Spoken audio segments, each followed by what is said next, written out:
Assalamu alaikum wa rahmatullahi wa barakatuh. أعوذ بالله من الشيطان الرجيم بسم الله الرحمن الرحيم أعوذ بالله من شرور أنفسنا ومن سيئات أعمالنا من يهده الله فلا مضل له ومن يضلله فلا هادي له ونشهد أن لا إله إلا الله ونشهد أن محمدا عبده ورسوله أرسله بالهدى ودين الحق ليظهره على الدين كله وَكَفَى بِاللَّهِ شَهِيدًا. My respected brothers and sisters, may Allah's peace, His guidance, His mercy, His protection, and His forgiveness be with you and with all your loved ones in this life and this stage, in the next stage of life, the stage of grave. And after that, when we will be taken out of the grave, inshallah. Today, we will study the We will study the ayah number 229, and this is the third session on the topic of marital relationship and divorce in Islam. So last 2 weeks we talked about the same topic. Today is the third session. Inshallah, it will continue for 4 or 5 more sessions. Because this is one of the very important things, because husband and wife are nucleus of human race. That's how the human race continues through marriage, through the relationship between a husband and wife. And there is no concept of having children out of wedlock. It is in between a husband and a wife in marriage. So we will start, inshallah, from an ayah of Quran, where Allah subhanahu wa ta'ala said, أعوذ بالله من الشيطان الرجيم بسم الله الرحمن الرحيم كتاب أنزلناه إليك مباركا ليدبروا آياته وليتذكر أولو الألباب. That this is the book. Allah subhanahu wa ta'ala is addressing first the Prophet sallallahu alayhi wa sallam, and after him the entire mankind till the day of judgment. That this is the book which we have revealed to you, O Muhammad sallallahu alayhi wa sallam. So the people, after this book is revealed, the people, those who come after later or continue are there when the book was being revealed, and they will come till the day of judgment, they may reflect upon it, they may think about it. And then those who have understanding, understanding is not only that a person knows how to put on his shirt and his pant and his shoes and which car he buys. The understanding of Allah subhanahu wa ta'ala's prohibitions and Allah subhanahu wa ta'ala's allowances and limits and permissible things and things which He prohibited is the understanding which makes your this life and the life of grave and the life on day of judgment safe, and inshallah you will be rewarded for that understanding. Then it says that it is for those who those are of understanding are reminded of Allah's limits through this book. Sadaqallahu al-Azim. So inshallah, first we will do the recitation of this ayah number 229 of Surah Al-Baqarah, and then we move on to the translation and then the tafsir of this ayah. Very, very important ayah, and I'll try to finish it within this 1 hour. أعوذ بالله من الشيطان الرجيم بسم الله الرحمن الرحيم الطلاق مرتان فإمساك بمعروف أو تسريح بإحسان ولا يحل لكم أن تأخذوا مما آتيتموهن شيئا إلا أن يخافا ألا يقيما حدود الله فإن خفتم ألا يقيما حدود الله فلا جناح عليهما فيما افتدت به تلك حدود الله فلا تعتدوها ومن يتعد حدود الله فأولئك هم الظالمون. صدق الله العظيم. The translation of this ayah, I have a little cold, so it just, it's a little difficult to continue recitation in one breath. The divorce means the pronunciation of divorce is twice. After that, either stay with her in peace in reasonable manner.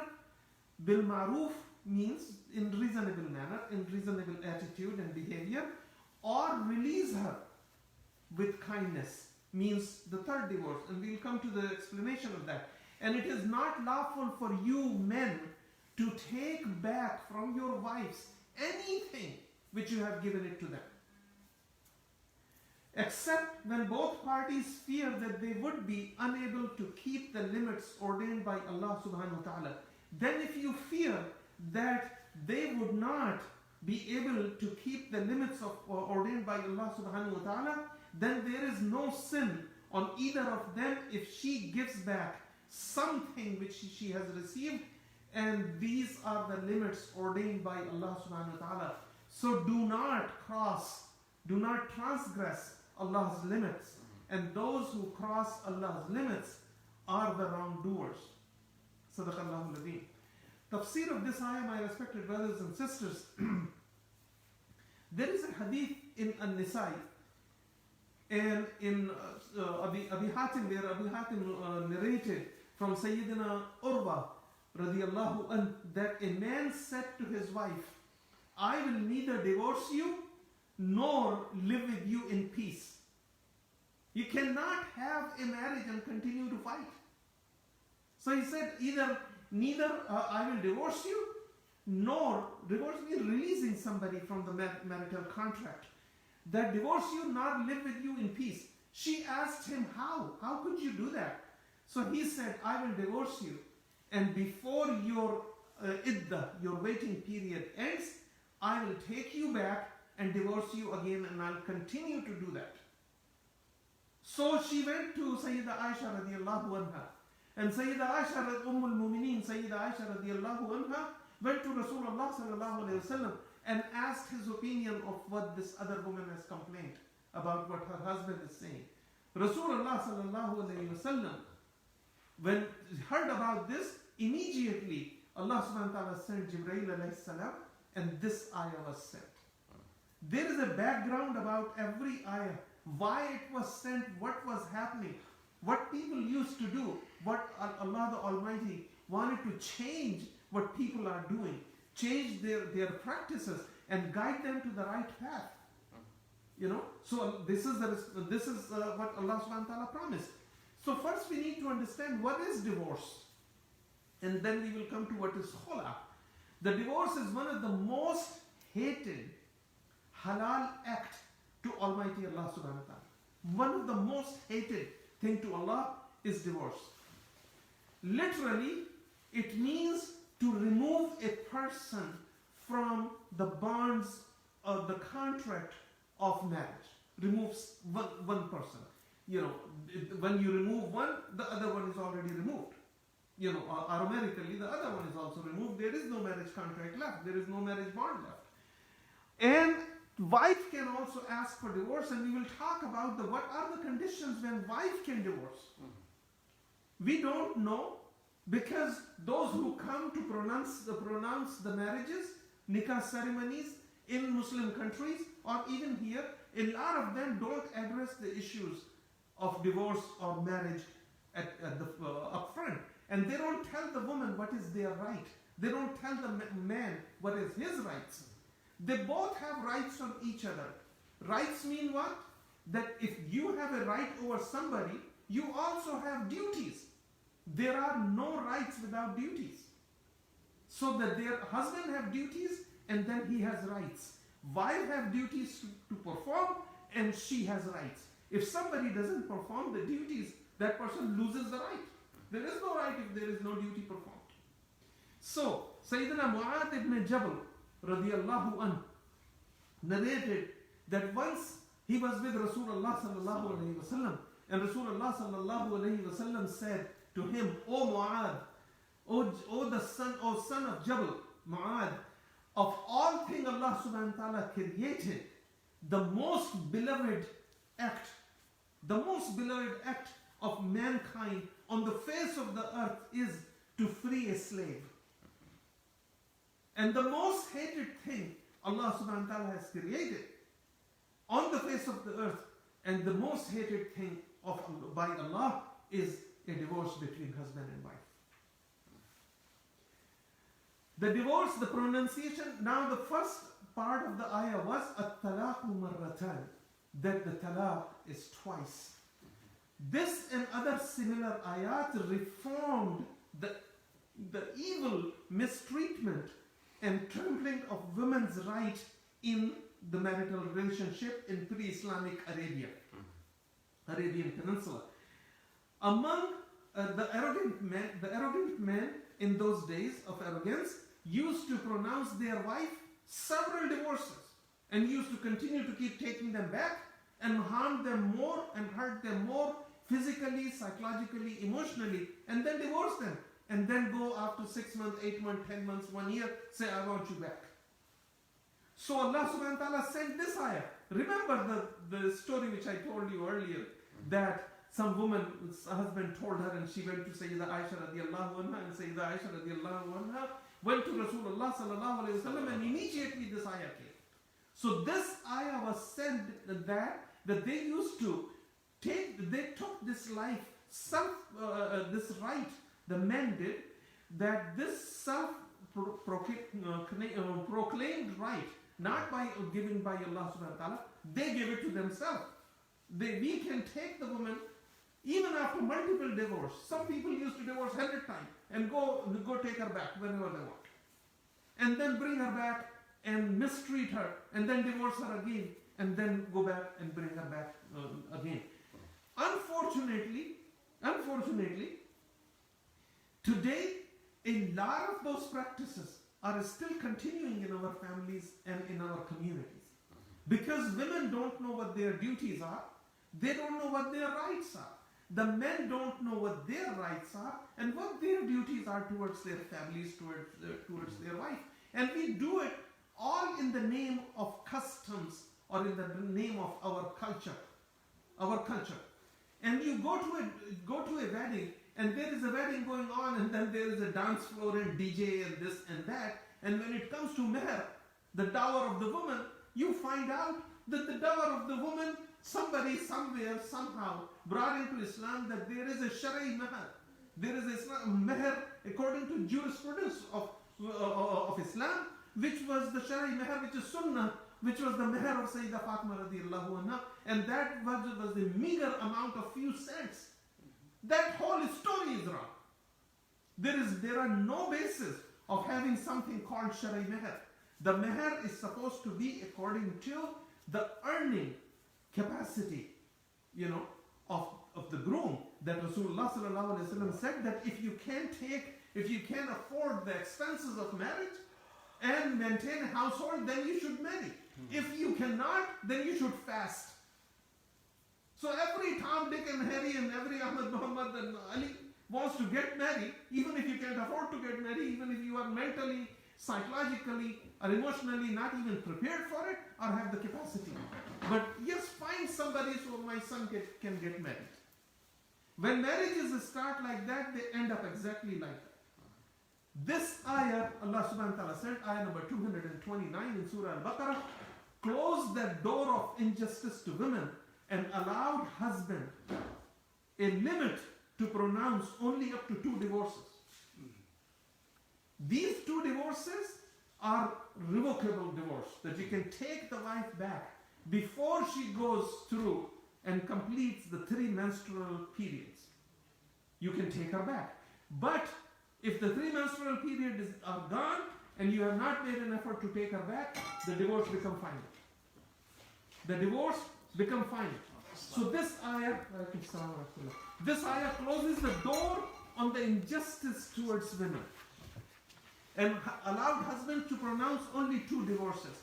That's what Allah subhanahu wa ta'ala in the beginning of the ayah says, at-talaqu marratan. Marra means once, marratan means twice. Okay? So if he pronounces a 3rd divorce or didn't say anything and the woman has gone through their 3 unclean period, okay, and she comes out of it, he has to give her a third divorce. It is, you have a fixed time when you can take the wife back. If that time has passed, you can't take her back. And Sayyidina Abdullah ibn Mas'ud, Sayyidina Abdullah ibn Abbas, Sayyidina Mujahid, Urwa ibn Zubayr, Qatada, and Ibn Ziyad say, and many others have said, that these ayat established and regulated marital relationship between husband and wife, and the separation, whether ila, which we talked about in ayah number 224, ila, when a person takes an oath and say, I'll stay away from her for 4 months, that's not a divorce, that's ila. Okay. Then the second time, the second step is that he can give her one divorce in one sitting, or give her 2 divorces in one sitting, but never 3 divorces in one sitting. It's a major sin in Islam. Somebody came to Rasulullah sallallahu alayhi wa sallam. How many marriages have you heard? Talaq, the divorces which ended up in divorce, and a person has given 3 divorces at one sitting. Somebody came to Rasulullah sallallahu alayhi wa sallam and told him, yes, the arrogant men in the days of arrogance used to do that, not the Muslims. But when Allah subhanahu wa ta'ala sent Rasulullah sallallahu alayhi wa sallam as his last and final messenger, and these ayat of Surah Al-Baqarah came, and Islam is the only divine enunciation where it talks about, it has one full chapter, which is called chapter An-Nisa. The women, deals with the rights of women. Then it has another chapter, which is called chapter At-Talaq, 65th chapter of Quran. 4th chapter and 65th chapter. That is Surah At-Talaq, it's all about talaq.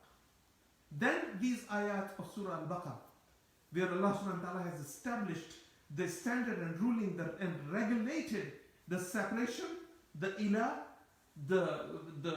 what you call the khula, and first divorce, the second divorce, and third divorce, established in these ayat.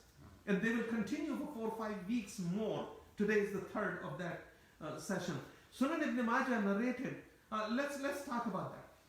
Once Rasulullah sallallahu alaihi wasallam gave one divorce to one of his wives, Sayyidah Hafsa radiyallahu anha, Ummul Mu'mineen, mother of all believers. Sayyidah Hafsa got one divorce from Rasulullah sallallahu alaihi wasallam, and while she was, and divorce can only be given in her clean period. If it is given in the menstrual period, that divorce is not counted. As a matter of fact, it is a major sin to divorce a woman when she is going through those days. So what happened that Rasulullah sallallahu alaihi wasallam gave one divorce to Sayyidah Hafsa. When she came out of that one period, Rasulullah sallallahu alaihi wasallam took her back. Okay? So then somebody came to Rasulullah sallallahu alaihi wasallam and told him, Ya Rasulullah, such and such person has given 3 divorces in one sitting to his wife. Rasulullah sallallahu alaihi wasallam's face turned red. He never used to get angry. He never got angry, except on few occasions. And he stood up in anger. And he says that you have taken the book of Allah as a joke, and I'm still among you and I'm still alive. What would you do when I'm gone? Given 3 divorces at one time is haram in Islam. How many times you hear it from our religious leaders to sit down, or somebody who is coming to do the nikah? Growing beard only does not make you a scholar. How many times you have been to marriages where a person came to officiate the marriage, and he explained the rights of women and duties of women, and rights of men and duties of women, duties of men, to both parties. What are the duties of the families, the father and mother on the girl's side and the boy's side? Nobody talks about it. We take $250, and I know some who takes $1,000 to do the marriage, and they go home. Stop blaming Jews and Christians for our downfall. It's point finger to those who hide the knowledge and don't tell people. It's straight on their face. Whatever you are saying, if it is true, what difference does it make? Whether it makes somebody angry or it makes somebody happy. As long as you are speaking truth, you don't have to worry about it. Even if the entire country or entire world leave you alone and nobody comes to see you, you're fine. You spoke the truth. You made people angry, but you did not make Allah angry. When all else fails to reestablish mutual rights, affection, peace, love, care and concern between husband and wife, this ayah ordains a peaceful procedure either for khula or for divorce. Or a man can do that according to ayah number 224. And there are several things about it. Before a girl's going to marriage, most of in our tradition, the girl doesn't even know who is she getting married to. The boys don't know who they are going to be married to, because somebody comes and put his hat or something on the feet of the girls and say, this is my honor. Because of my honor, I'm marrying you, and you don't reject it. You're not getting married. You have no right to say that. You have no right to say that. You can suggest someone, and the boy and girl can say no. You can't force them to do it. Before the marriage, women have the right to present the condition of accepting the marriage proposal. And those conditions are to be written in a marriage contract. I have seen marriage contracts where the mullah has taken a pen and crossed that area where the woman's rights are to be written. If you don't believe it, go look at your own marriage certificate or your sister's or your mother's and father's marriage certificate. The mullah has crossed it. People have taken this authority from brain to their pen. So from that day on, nobody have to use the brain, because mullah has crossed it. So women have a right to write her condition, present her condition, and the men have, they can negotiate through people, through some cognizant people, and then write those conditions of marriage contract on the contract itself, that under what condition a woman can also, is taking her rights, that she can divorce her husband, as he has the right to divorce her. We don't do it, so that's why Allah subhanahu wa ta'ala provided another alternate for that, because he knows. They know we are dumbfounded with one book, 6,300 and some ayat, and we don't know it. But we have PhDs in all kinds of subjects in the world. But we don't know the book which is going to make this life and the next life. We don't know nothing about it. So, the second condition is, this woman, whatever condition she gives, and if you negotiate, it needs to be written in the contract. Second condition, if it is not there, then we'll talk about that, then what is she supposed to do. For a valid reason, a man can take an oath and take a vow that he is not going to go to his wife for 4 months. That's called ilah. That is called ilah. Then the third condition is, the husband may pronounce one divorce. Wa alaikum assalam wa rahmatullah. The husband may pronounce one divorce outside wife's menstrual period, not during the menstrual period. In case of one divorce, the husband retains the right to revoke the divorce. Both of them have to be agreeing on that. It's not the husband say, okay, I'm divorcing you today, I'll come back after menstrual period and you have to come home. If she says, no, I don't want to go home, but I have this condition and this condition and this condition and this condition. That's the way it is supposed to be done. Okay, we don't know that. After the second, if the husband pronounces third divorce, after in wife's third clean period, that divorce is irrevocable. You cannot take that woman back. So, ilah period is 4 months. First divorce period is the 2 one or two periods, which menstrual period she goes through and she gets clean, not the third. Because when the third finishes, divorce is final. So within the two, the first one, if you go two periods like that, if she goes through those two clean periods, then you count those days. Then if a person can take her back or give her the second divorce, when you give the second divorce, another 2 months, 2.5 months. So 4 months first, then 2.5 months, then 2.5 months. That is 9 months. That is also to determine that you want to divorce somebody and she may be carrying your child. Allah subhanahu wa ta'ala does not only considering a woman's right, a man's right, but the future generation's right. That's why you got married. To begin with. You cannot trample anybody's right, whether that person is not even born yet. That is Islam.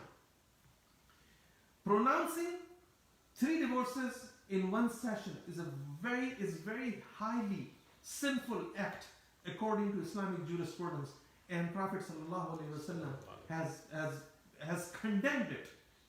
Those who do that, 3 divorces in one, like last week I mentioned the Sayyidina Umar. Somebody came and says, Ya Umar, Ya Amirul Mu'mineen, I have divorced my wife 1,000 times and I was angry. So am I divorced? Are we divorced or can I take her back? He says no. 3 out of 1,000, she is no more your wife. And 997 divorces which you pronounce to her are Allah's curse till you walk on the face of this earth. Allah's curse upon you. 997 curses upon that person.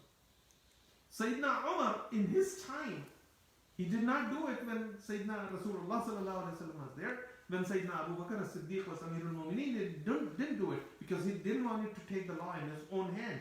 But when he became Amirul Mu'mineen, he used to bring, if he finds out that somebody gave his wife 3 divorces at one time, he used to bring them in the city square and flog them right there in front of people.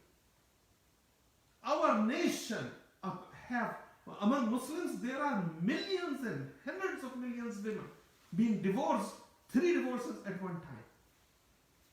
And nobody is there to flog one of them. 3 divorces in one session is when Rasulullah said that you are making the jokes of the ayat of Allah subhanahu wa ta'ala, and I am still alive among you.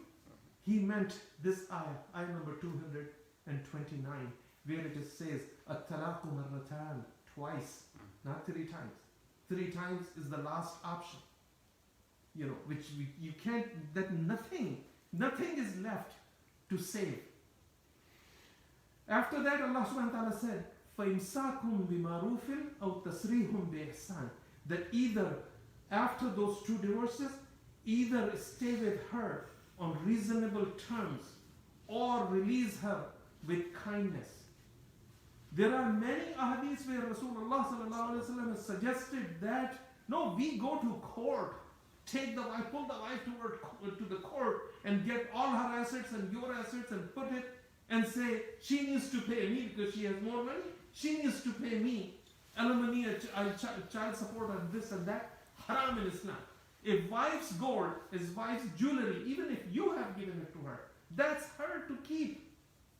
If she is working and she's making money, you cannot put it. You cannot calculate it to establish the child support or alimony or something. We go to court, hire an attorney, go to court and fight this woman who we love, who we brought in our lives and went into her life and have children with her. We drag her to the court.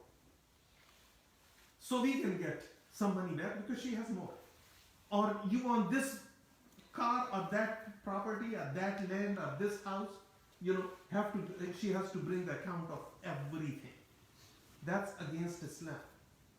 But if a person, after 2 divorces, when it says imsakum bi maruf, maruf means on reasonable, equitable terms. Not to bring that woman back in your life to hurt her psychologically, emotionally, physically. Or cause her any harm or cause her any distress. If that is if that is the purpose to bring the wife back again, so you can harm her again, then you must divorce her after 2 divorces. You must divorce her after 2 divorces. You cannot go and bring her back to فَإِمْسَاكُمْ بِمَعْرُوفٍ أَوْ تَسْرِيحٌ بِإِحْسَانٍ. تَسْرِيحٌ بِإِحْسَانٍ. Tasrih means to release. Ihsan means in good terms, in reasonable terms, with kindness. Ihsan means kindness, close to. Ihsan is a huge, multiple meaning word in Arabic language. I can only think of kindness in English translation of ihsan.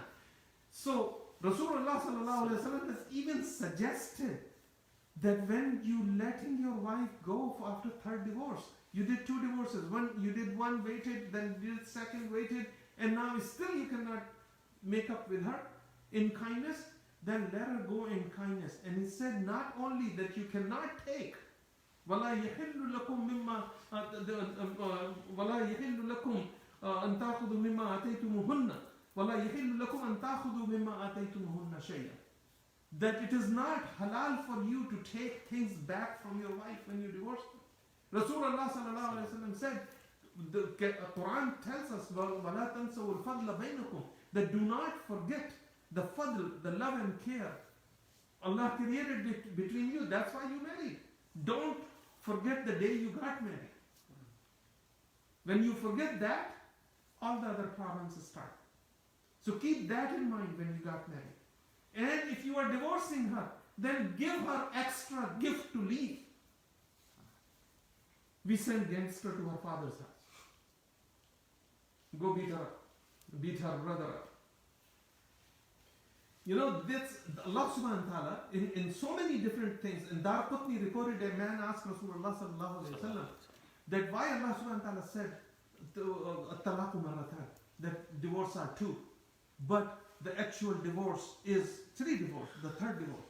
He said because in 2 divorce, you learn a lesson that you can't live without her, or maybe she can't live without you, and maybe both of you want to correct your behavior towards each other and your attitude, and you perform your duties, she performs her duties, and she gives you your right and you give her her right. Or then the 3rd divorce comes. Actually, the 3rd divorce, the word of at-talaqu marratan is because of that. Then Allah subhanahu wa ta'ala want people, because divorce is most hated thing in the sight of Allah subhanahu wa ta'ala. Most hated thing. And most loved thing to Allah subhanahu wa ta'ala is freeing a slave. How do you free a slave? There are a lot of people locked up in prisons because they owe somebody some money and they genuinely could not pay that person. Free, fakku raqaba, that release the neck. Get that man out.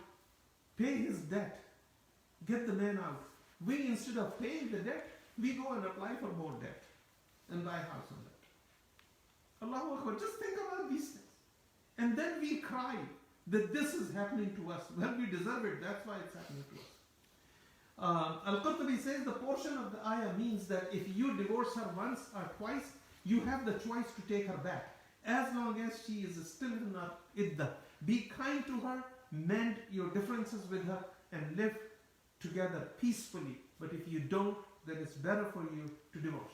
But if your purpose and intent is to bring her back so you can cause her more harm, then it is sin to bring her back. It is a sin to bring her back to cause her more harm. So don't bring her back. If you cannot live peacefully with her, then let her go. Sayyidina Abdullah ibn Abbas said that when the man divorces his wife twice, let him fear Allah and might of Allah subhanahu wa ta'ala about giving his wife 3rd divorce. We give 3 divorces at one sitting.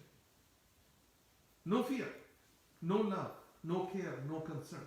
He should either, Sayyidina Abdullah ibn Abbas said, he should either stay with her and treat her with kindness, and she treats you with kindness. It's not one-way street. Divorce is not only because of men, sometimes it is because of women.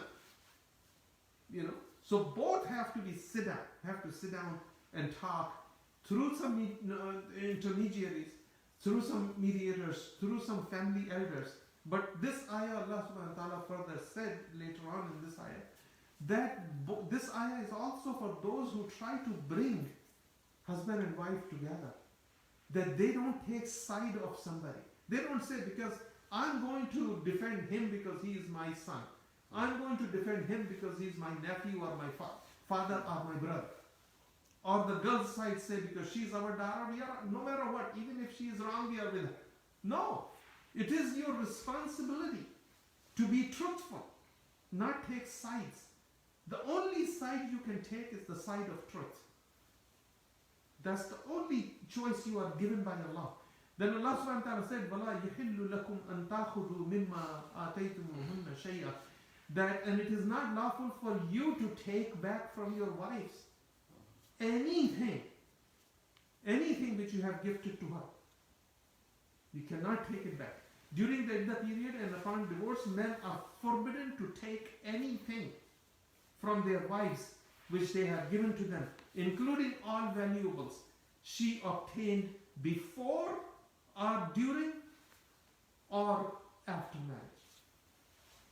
All bridal gifts, all her properties before, during and after marriage, the gifts, the jewelry, the clothes, the land, home, cash money, even husband has given that money to his wife as a gift or as an expense, he cannot reclaim that.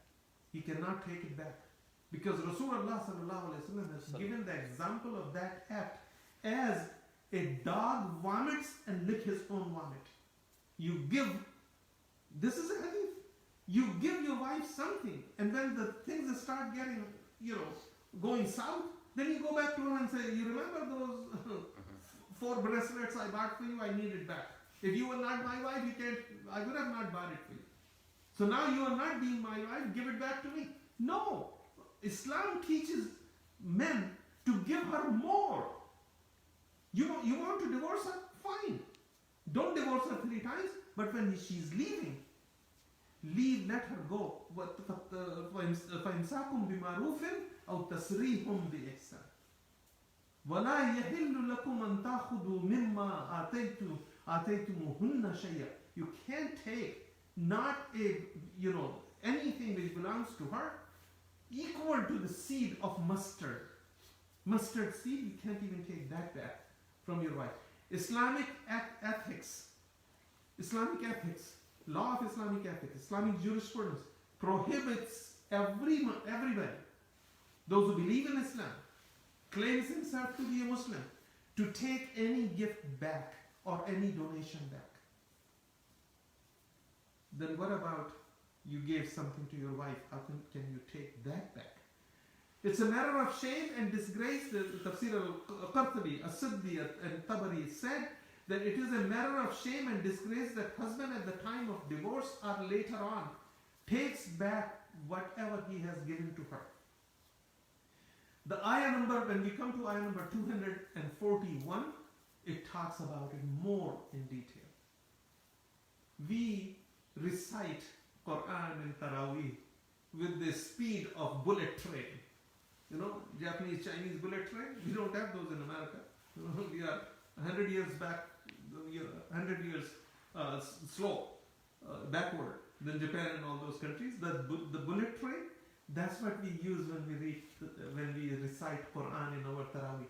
Finish it. We have no clue what we read, but Allahu Akbar. And then Sami Allahu liman hamid. What's the use? This is making joke and mockery and jest of Quran and reading it like that. It is wrong custom that in separation or divorce, a man wants the wife to return what he has given to her as dowry and even daily financial support or monthly pocket allowance, to ask it back from her. But some husbands would take her to court to take alimony from her. In case of khula means that if the woman did not know about the right of divorce, the mullah didn't tell, parents themselves didn't know, the grandfather wanted to set up shari meher, which is a meager amount, maybe less than 50 cents. We insist. The whole life is against shara. But when it comes to to fix the mehr, the dowry. When it comes to that, at that time we remember the Shara of Islam. Islamic jurisprudence says that it's all fake. That amount was never set by Rasulullah sallallahu alaihi wasallam.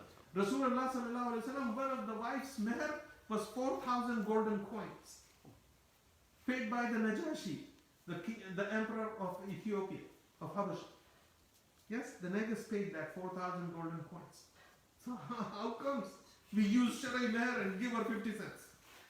But when my daughter gets married, I want more money to be set up for her. So khula is something, if the wife did not know and she did not write or make demand or offer some suggestions that she want to keep the right of divorcing her husband, it is legal. And that's why the prenup agreement before marriages are required in Islam. So they can set up and they can agree and write it in marriage contract, and she can keep the right of divorce to divorcing her husband, but she has to give certain conditions when she can use that right. If she finds him sitting with his girlfriend in the Starbucks, well, of course, So and there are many other things, right? She has to mention those things. If I see you doing this, or if you did this, if you beat me, if you physically abuse me, if you raise your hand on me and this and that, I want to keep the right. If he doesn't want it, then don't marry this girl, find somebody else. So if that thing is not there, and then she gets a right for khula, that we call. And in case of khula, taking a payment for divorce is only allowed in case of wife has done some lewd act, fahishatan mubayyin. Only that you can say, okay, she asked for khula. But Rasulullah, at the time of Rasulullah sallallahu alaihi wasallam, scholars disagree on that, and there is a reason why they disagree. That she can ask if there was no agreement, that she has the right to divorce also, and it comes to khula. So there was a woman, Jamila bint Salul. You know who was Salul? Abdullah bin Ubay. Abdullah bin Ubay al-Salul. She was Abdullah ibn Ubay, Rais al-Munafiqeen's daughter, who was married to Sayyidina Thabit ibn Qais radiyallahu anhu. And she came to Rasulullah sallallahu alaihi wasallam and she said that, Ya Rasulullah, you see, women can ask for divorce even for this little reason. And Islam would allow her to ask for khula. And she came and she said to Rasulullah sallallahu alaihi wasallam, Ya Rasulullah sallallahu alaihi wasallam, I don't see anything wrong with Thabit ibn Qais, my husband's fate or his character, but I don't like him anymore. My heart is not towards him. My heart doesn't lean towards him. I don't want to be with him. I don't want to see him. So Rasulullah sallallahu alaihi wasallam said that, has he ever given you any, considerable gift, any kind of gift, bigger gift? So she said, yes, he gave me a garden. He gave me some, in Turkish we call it tarla, which is, I think, agricultural land, that he gave me a garden. So Rasulullah sallallahu alaihi wasallam asked her that, would you return that garden back to your husband? And against that, he should divorce. So she says, yes, I will return. He called Thabit ibn Qais when he came, and he told him this, and he told him, let your wife go. And he said yes. As soon as the husband said yes for khula, there is no 1 divorce, 2 divorce, 3 divorce. That khula, when husband accepts the money, or accepts something valuable, or accept the portion of the gifts which he has given to her, as soon as she said yes, I'll give it to you, and he says, okay, yes, I will give you the khula, okay, she's divorced. And that is irrevocable. I know hundreds of cases where people have said, Muslims, then later on they came to me, it was only a khula, and we agreed to give this, I agreed to give this, he took it, but now we want to go back and we went to such and such person in such and such masjid. The guy say it is okay, you can make another marriage contract. Haram. Haram. Then Allah subhanahu wa ta'ala said, except when both parties fear that they would be unable to keep the limits ordained by Allah subhanahu wa ta'ala. What are the limits by Allah subhanahu wa ta'ala? Illa an yakhafa an yuqima hudud Allah. What are those hudud Allah? The hudud Allah is that you will respect her and she will respect you. You will give her rights and she will give you your rights. You will perform your duties and she will perform her duties. That is the fear of Allah.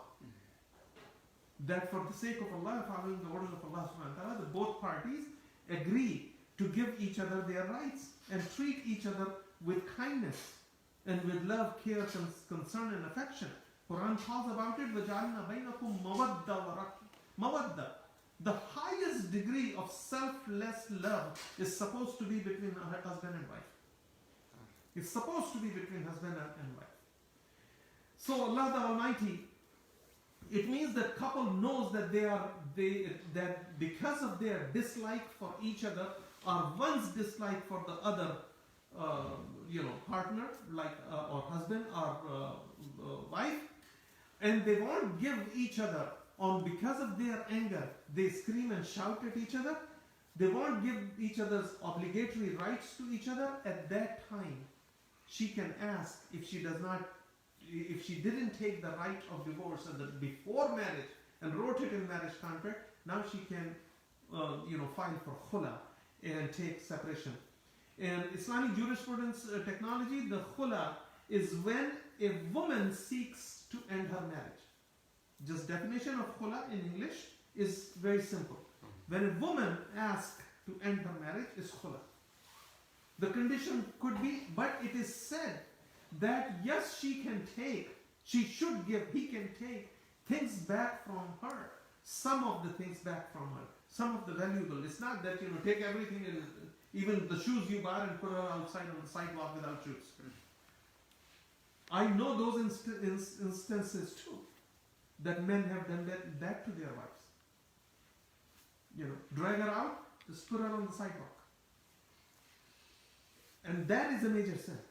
So, if he takes something back from her, which they acquired during the marriage or was given as gift at the time of marriage or before marriage, that irrevocable settlement becomes valid immediately. As soon as the exchange took place, that's a divorce. Finished. It can't come back. You cannot go back, take that woman back. Islamic jurisprudence requires the payment should not be more. The payment should not be more than the meher. It's not that meher was the Shari meher of 50 cents. Okay? Then later on you became a millionaire.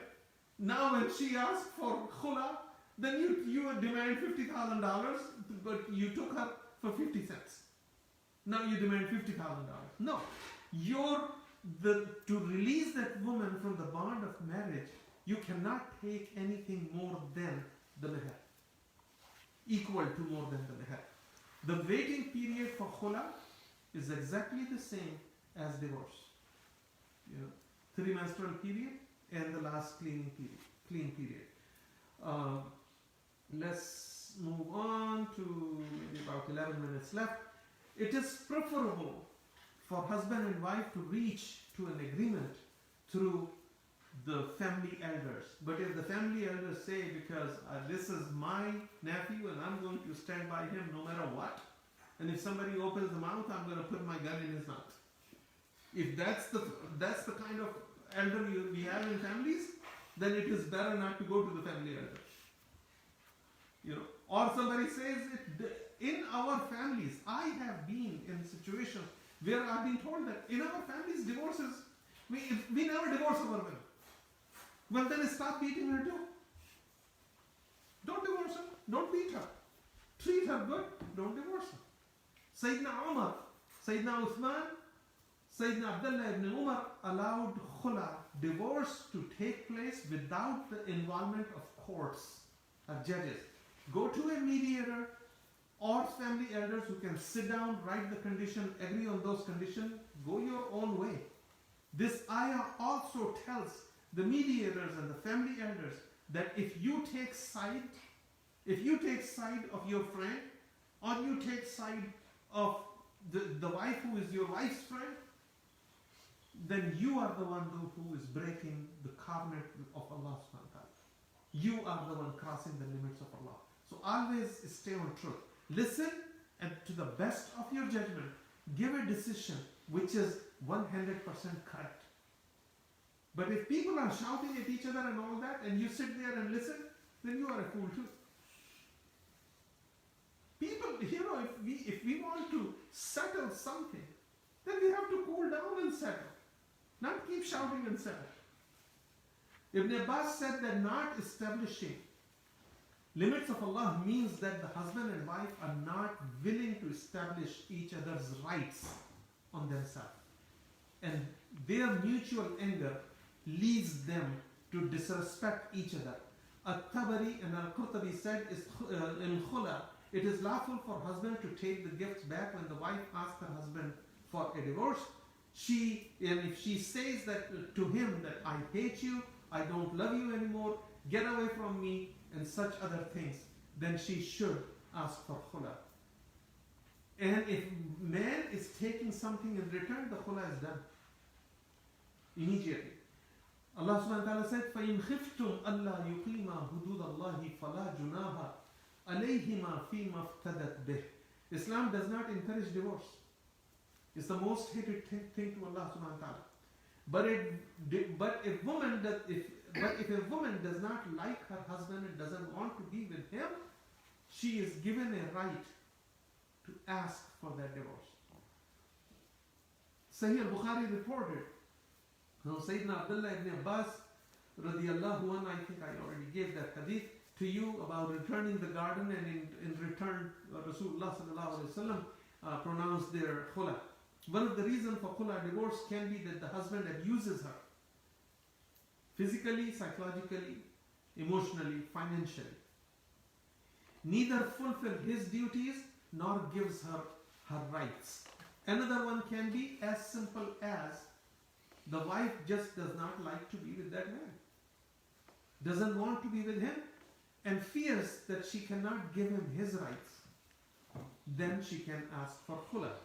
The reason to return his gift is that if the husband did not harm his wife, only that condition. If the husband did not harm his wife, then he has to give her things back. Or he has to take her things. But if he has harmed her, then he has to pronounce either ila, or one divorce, or two divorce, and wait for all those 9-10 months period and then give the third divorce. He can be a stupid fool, and give her 3 divorces in one sitting, which is haram in Islam. If he oppresses her and harms her, and she asks for khula, it is better for him not to take anything in return of giving her the divorce or giving her the khula, and returning. As a matter of fact, he should return everything which he benefited from her.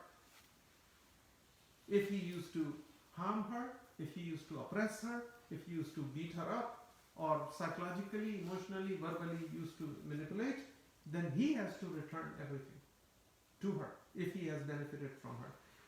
Then Allah subhanahu wa ta'ala said, تِلْكَ حُدُودُ اللَّهِ فَلَا تَعْتَدُوهَا. These are the limits ordained by Allah subhanahu wa ta'ala, so do not cross them. Ta'tadu means to overstep on something. You are not authorized to do it, but you did it. So you broke the limits of wherever. So Almighty Allah clearly defined the rules and roles and procedures of matters related to marital relationship in khula and also in divorce. He says these are Allah's limits. He's reminding us. It's a very serious warning for men and women both, that these are Allah's limits. Means you are commanded to obey those limits. You are ordered to obey Allah's limits. Throughout the glorious Quran and other unadulterated divine books, Almighty Allah repeatedly reminded and marked His limits, that these are my limits, don't go near it. In another ayah, Allah subhanahu wa ta'ala said, تِلْكَ حُدُودُ اللَّهِ فَلَا تَعْتَدُوهَا. وَمَنْ يَتَعَدَّ حُدُودَ اللَّهِ فَقَدْ ظَلَمَ نَفْسَهُ. ظَلَمَ نَفْسَهُ. That one who crosses, these are Allah's limits, and the one who crosses Allah's limits only puts himself in harm's way. Put himself in harm's way. In earlier ayah number 187 of same Surah Al-Baqarah, Almighty Allah says these are Allah's limits. And don't go near them. فَلَا تَقْرَبُوهَا. These are Allah's limits. Not only to jump over it, oppress it, cross it. Don't even go near it. Stay away from Allah's limits. Stay away from Allah's limits. Allah divided His limits, my respected brothers and sisters, Allah divided His limits in two categories.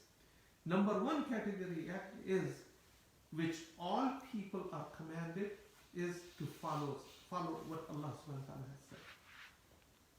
Okay? That's the first category. The second, that is Iman. And the second category is what Allah subhanahu wa ta'ala said to avoid. Don't go near it. Don't do this. Don't do that. There are two kinds of limits. This you can do and this you cannot do. And a devoted follower would do his or her best to follow both things, to avoid things and to do things. The last portion of the ayah is that وَمَنْ يَتَعَدَّ حُدُودُ اللَّهِ فَأُولَٰئِكَ هُمُ الظَّالِمُونَ. That those who cross Allah's limits, they are actually the wrongdoers.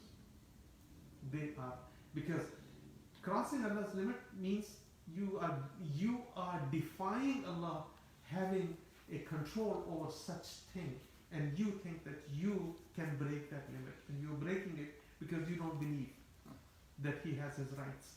So as it is important for us to give each other's right, it is also important for which are called what? Which are called huquq al-ibad, people's right. Exactly the same way we are supposed to give Allah's rights to Him, and it is Allah's right that we obey His limits. It is Allah's right that we do not cross His limit, and that is called what? Huquq Allah. That is huquq Allah, and these are huquq al-ibad. Rasulullah sallallahu alaihi wasallam said that Allah has set some limits, so do not cross them. And He ordained some commands, so do not ignore them. Follow what He is, obey what He has said, and do not ignore His command. And made something prohibited, so do not do them. Do not commit them. Those who cross Allah's limits commit injustice not to themselves only, but to all creation around them. If there is injustice with one, it's injustice with all. And you would see a domino effect, a chain effect of injustice. It's all around you. It is foolish to know some harmful and prohibited things and continue doing it. When you know something is not right, continue doing it is called what? It's called kufr. That's what the kufr is. That we know that something is not right and we continue to do it. That is denying Allah subhanahu wa ta'ala's right and crossing His limits, and that brings us to kufr.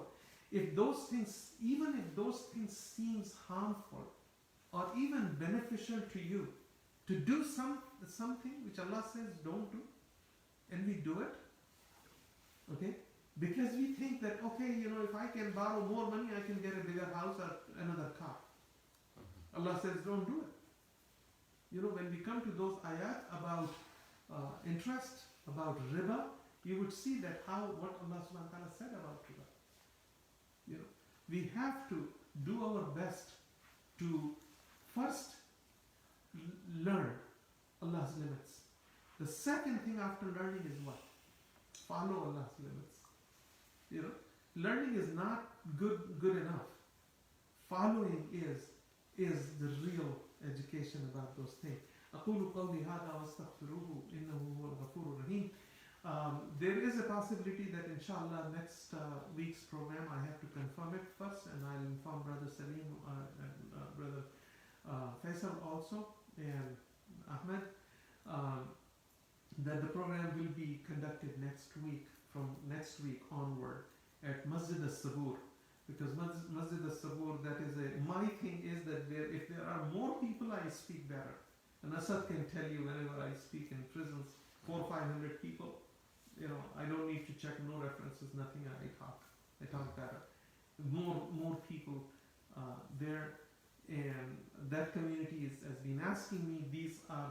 That is the community of Muslims who accepted Islam, and I call them I say that they are better than me because I'm an accidental Muslim. My parents were Muslim, that's why I'm Muslim. Their parents were not. They saw something in Islam and they accepted it. The day they accepted it, whatever they did before that book is closed and their new book is started. My book is so big, my respected brothers and sisters, that you would need several forklifts to carry my book of deeds, and it's all bad. Nothing good in it. These people are so virtuous. These people are so fortunate that they saw something and they accepted it, and Allah closed their bad book and started a new book. So I will confirm if when time would remain the same. It will be Sunday. It will be after they pray Dhuhr at 1 o'clock. So it will be after Dhuhr prayer. If you join Dhuhr prayer there at 1 o'clock, at least we can get to pray together there, and there will be a lot of men and women there. I give Friday khutbahs. Brothers have come there to that masjid, and I lead prayer there, and they ask us to come and do the program there because community is they ask for it, and the born Muslims run away from Quran, and those who accepted Islam are looking for Quran.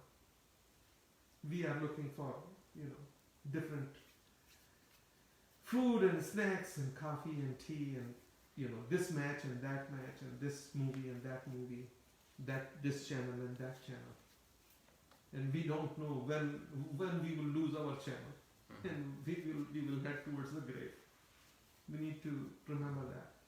So pray as many prayers you can pray together in Jama'ah, and attend the programs where you can learn something about Quran, because if not knowing Quran, there is no reason to, no use to pray. Our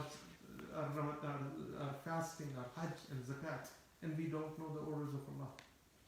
So that is our duty. Inshallah, we'll make dua. Allahumma rabbana atina fid dunya hasana wa fil akhirati hasana wa qina adhab an-nar wa qina adhab al-qabr wa qina adhab al-hashr wa qina adhab jahannam wa adkhilna al-jannata ma'a al-abrar برحمتك يا عزيز يا غفار يا رب العالمين. اللهم إن لك علينا حقوقا كثيرا فيما بيننا وبينك، وعلينا حقوقا كثيرا فيما بيننا وبين خلقك.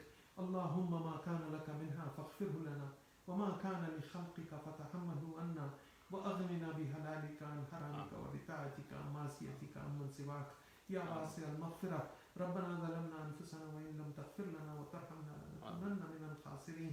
وتب علينا يا مولانا إنك أنت التواب الرحيم. لا إله إلا أنت سبحانك إنا كنا من الظالمين. وصلى الله تعالى على خير خلقه محمد وعلى آله وأصحابه أجمعين. سبحان ربك رب العزة عما يصفون وسلام على المرسلين والحمد لله رب العالمين. والفاتحة.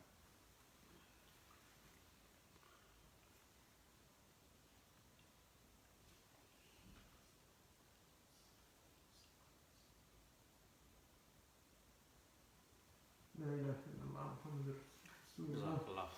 Assalamu alaikum wa rahmatuhu wa barakatuh. Inshallah, next week, same time. Don't forget to post it.